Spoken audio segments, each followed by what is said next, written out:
تصانیف کو دیکھیں تو ہمیں اس کے پیچھے یہ اصول نظر آئے گا. بڑی بڑی کتابیں سوالات کے جوابات کی صورت میں لکھی گئی ہیں. کسی نے کوسچن پٹ اپ کیا، جیسے محمود شبستری کی کتاب گلشن راز ہے، ایک چند کوسچن ان کے سامنے آئے، جب آپ ان کا جواب دینے بیٹھے تو کتاب بن گئی.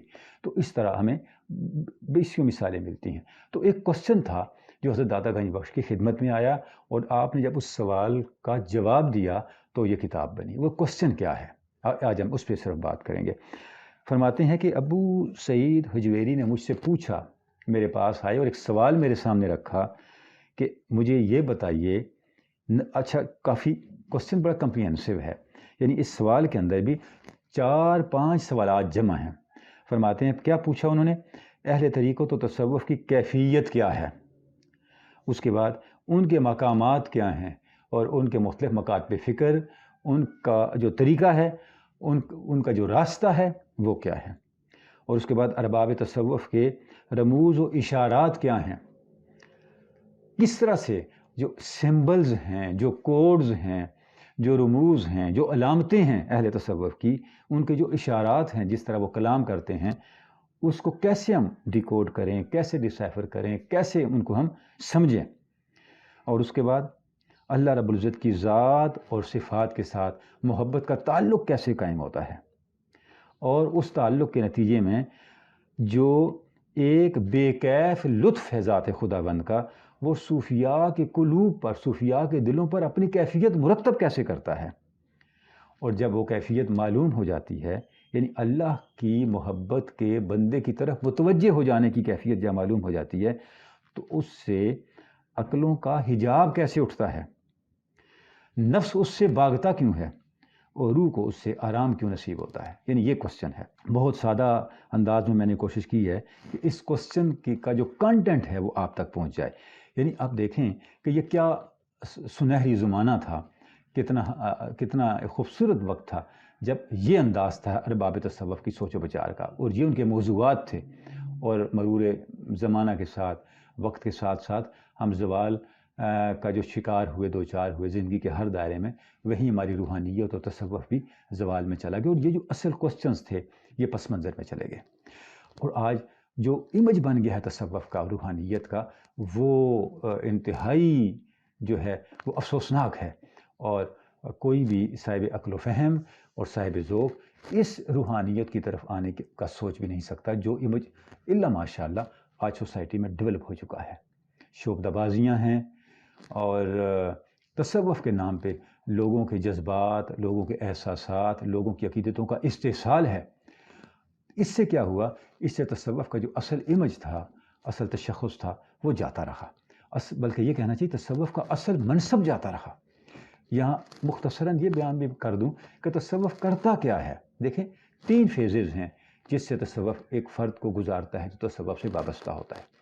سب سے پہلی بات یہ ہے کہ تصوف اچھا انسان بناتا ہے. جب اچھا انسان بن گیا، اب اس کے بعد تصوف اچھا مسلمان بناتا ہے، مرد مومن کی تشکیل کرتا ہے. اور جب اس مرحلے سے گزر گیا تو اب پھر درجہ کمال آتا ہے، جسے مرد کامل کہتے ہیں، مومن کامل کہتے ہیں، جس کی کریکٹر سے، جس کی شخصیت سے اوصاف خداوند، صفات خداوند جھلکتی اور منعکس ہوتی نظر آتی ہیں.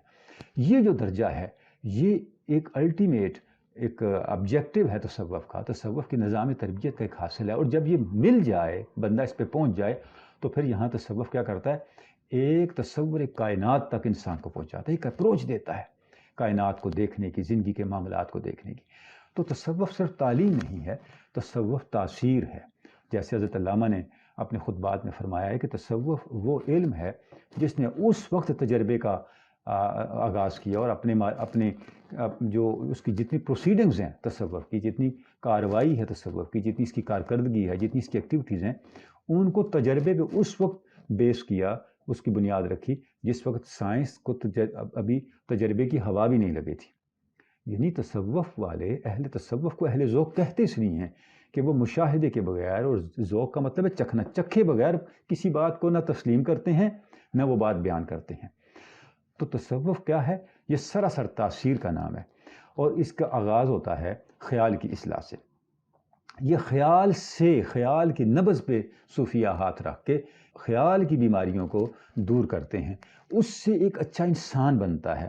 وہی انسان ترقی کر کے ایک اچھا مسلمان بنتا ہے، اور وہی مسلمان ترقی کر کے، وہی مومن ترقی کر کے مرد کامل بنتا ہے، اور پھر اس کا ایک اپنا کائنات کا تصور ہوتا ہے، کائنات کو دیکھنے کا اس کا اپنا ایک انداز ہوتا ہے، اس کا اپنا ایک ویلڈن شینگ ہے جس کے تحت وہ کائنات کو انٹرپریٹ کرتا ہے، کائنات کو دیکھتا ہے۔ اچھا، اب ہم کیا کرتے ہیں، یہ جو صوفیاء کا تصور کائنات ہے، اس کے پس منظر، اس کے کانٹینٹ، اس کی ڈیٹیلز کو سمجھے بغیر جب اس کو تنقید کا نشانہ بناتے ہیں تو تصوف کو اٹھا کے فلسفے میں ڈال دیتے ہیں، اور پھر وہ ایک طومار بن جاتا ہے ہماری اپنی مزعومہ توضیحات اور تشریحات کا، جس کا اکابر صوفیاء کی تعلیمات کے ساتھ کوئی تعلق نہیں ہوتا، اور اس کے نیچے سے ہم نے جس کی بنیاد تھی، ساؤنڈ موریلٹی کی بنیاد، اس کو ہم نے کھینچ لیا ہوتا ہے۔ تو اس کے بعد پھر اس تصوف کو جو ہم ڈسکس کر رہے ہوتے ہیں، وہ تصوف کی تا تو ہو سکتی ہے، فا تو ہو سکتی ہے، تصوف کا کوئی ایک عضو تو ہو سکتا ہے، تصوف نہیں ہو سکتا۔ ہم نے جب کلیت کی توقعات جزویت سے کرنی ہے، یعنی جو تصوف کل ہے، وہ جو ہمیں دینا چاہ رہا تھا وہ ایک جزو سے لینا چاہتے ہیں، تو اس کا نتیجہ کیا ہوگا؟ اس کا نتیجہ مغالطے ہوں گے، اور پھر اس سے مناظرے ہوں گے، ایسے باس مباحثے ہوں گے جن کا کوئی حاصل نہیں ہے۔ تصوف ایک عملی کام ہے، تصوف ایک پریکٹس کا نام ہے، ایک ضابطے کا نام ہے جس کو ایڈاپٹ کرنا ہے، اور اس سے پھر کچھ نتائج زندگی کے اندر مرتب ہونے ہیں، اور اس کی جو تاثیر ہے زندگی کے ہر دائرے میں ہے، فرد کے اندر، اس کے معاملات کے اندر، اور اس کے احساسات کے اندر، اور پھر اس کے ذریعے سے اس کے ایریا آف انفلوئنس کے اندر، حتیٰ کہ پوری سوسائٹی کے اندر تصوف کا اثر اس طرح نظر آتا ہے جس طرح آٹے میں نمک کا اثر نظر آتا ہے، اور آٹے کی ساری جو تاثیر، لذت جو ہے، اس کا حسن جو ہے، اس میں موجود نمک کی وجہ سے ہی ہوتا ہے۔ تو معاشرے کی موریلٹی، معاشرے کی جو انٹیگریٹی ہے، مورل انٹیگریٹی، اور اس کی جو ایتھیکل انٹیگریٹی ہے، وہ کھڑی ہوتی ہے معاشرے میں موجود مؤثر صوفیاء کے کردار کے ذریعے سے۔ اب وہ کون صوفیاء ہیں، ان کے پیش نظر کیا کوسچنز ہیں، ان کو کون سے مسائل درپیش ہیں جن کے حل کے لیے انہوں نے اپنی زندگیاں وقف کی ہوتی ہیں، اس کا اندازہ ہمیں اس کوسچن سے ہوتا ہے جو ابو سعید حجویری نے حضور داتا گنج بخش کی خدمت میں پیش کیا تھا۔ اور وہ کوسچن کن چیزوں پہ مشتمل تھا؟ نمبر 1، تصوف ہے کیا، اس کو کیسے ڈیفائن کریں گے، اس کی کیفیت کیا ہے، اہل تصوف کے اور اہل طریقت کے مقامات کیا ہیں، ان کی ذات کے ارتقاء کے، ان کی فکر کے ارتقاء کے مقامات کیا ہیں، اور اس کے بعد ان مقامات کو طے کرنے کا راستہ کیا ہے، یعنی کون سے مکاتب فکر ہیں جو اس سے وجود میں آتے ہیں۔ اور اس کے بعد جب صوفیاء اپنا موقف بیان کرتے ہیں، اپنے مشاہدات کو، اپنے احساسات کو، اپنی تعلیمات کو بیان کرتے ہیں، تو وہ جو سمبلز، جو اصطلاحات، جو ٹرمنالوجی استعمال کرتے ہیں، اس کو ہم کیسے سمجھیں، اور اس کے بعد اللہ کی ذات کے ساتھ، اللہ کی صفات کے ساتھ اس نظام تربیت سے گزرنے کے بعد کس طرح محبت کا تعلق پیدا ہوتا ہے، اور اس محبت کے تعلق کے نتیجے میں کس طرح سے اللہ کا لطف، جس کو کسی کیفیت سے بیان نہیں کیا جا سکتا، صوفیاء کے دلوں پہ کیسے اثر ڈالتا ہے، صوفیاء کے دلوں کو، اس راستے کے مسافروں کے دلوں کو کس طرح کیپچر کرتا ہے، اور جب وہ محبت اللہ کی، اللہ کا وہ لطف، اللہ کا کرم، اللہ کی توجہ، اللہ کا وہ تواب ہونا، اللہ کا وہ بندوں کی طرف متوجہ ہونا جب بندوں پہ منکشف ہو جاتا ہے، جب بندے کو اس کا ایک احساس ہوتا ہے، تو اس سے پھر عقلوں کے حجاب کیسے اٹھتے ہیں، اور اس کے بعد حقیقت سے آشنائی کیسی ہوتی ہے،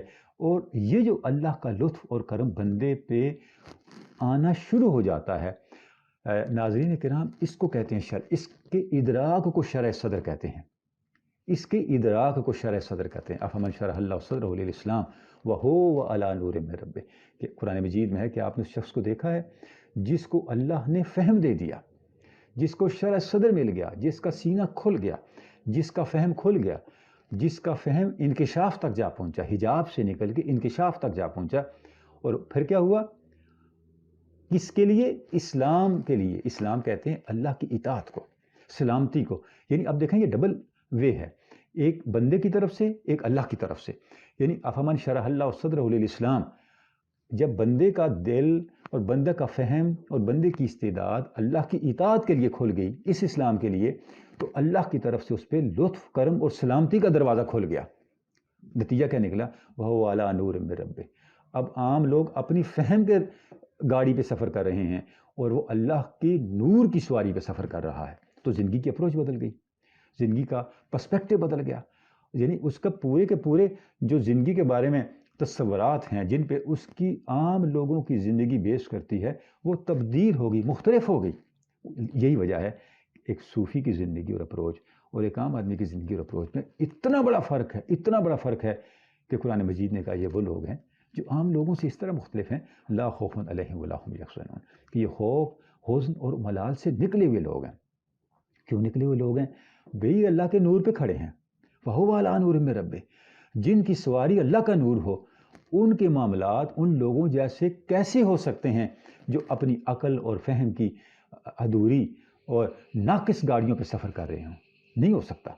تو اب حضرت علی حجویر فرماتے ہیں کہ 3 نتائج مرتب ہوتے ہیں جب بندے کے اوپر شرح صدر ہو جاتا ہے. بندے کو شرح صدر اللہ کے لطف اور کرم کے بارے میں اس کا شرح صدر ہو جاتا ہے. کیا؟